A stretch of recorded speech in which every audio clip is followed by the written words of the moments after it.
Recording in progress.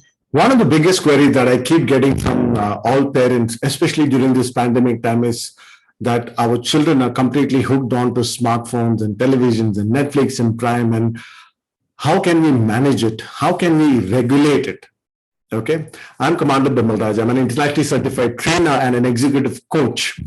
And I'm here to give you some tips on how we can do it. Now, one of the things that you need to understand is that children, irrespective of how young or how old they are, they need some kind of a structure.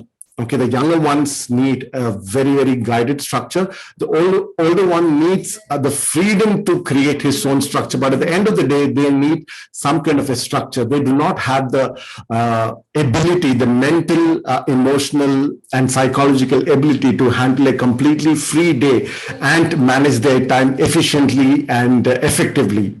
So one of the things that I do with my daughter is that I sit with her, I tell her, okay, I need three things. I need 1 hour of guitar, I need 1 hour of studies, and 1 hour of typing practice, okay?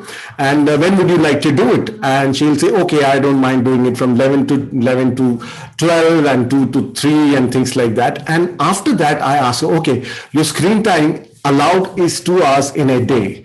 So when do you want that? And what else do you want to do in these times? So she feels in like, okay, I will write, I will do writing for an hour, I will do reading for an hour, I'll do dancing for an hour and different things. And once the structure is formed, and I do it for the entire 7 days, one day could be a free day for her, do only basic stuff, and but still screen time limited to 2 hours. And they choose their activities. All right. Now, once they have the structure, I take a printout and I put it up so that next time what happens is that we don't have to keep telling her, okay, what are you doing? Why are you not doing that? Why are you not doing that?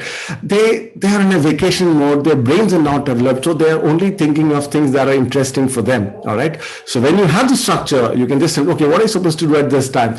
They just go and say, okay, I'm supposed to do this. Another thing that you can do is that once you have the structure, I ask my daughter, okay, what's your schedule for the day? Sometimes it doesn't happen exactly as they planned. Okay, my daughter maybe woke up late for some reason, and then she has to adjust her schedule and say, okay, from this time to this time, I'll do this. From this time to this time, I will do this. So take that input from them right in the morning. So they also have some kind of direction that will help them take forward their day in a constructive and productive manner. All right. Thank you so much.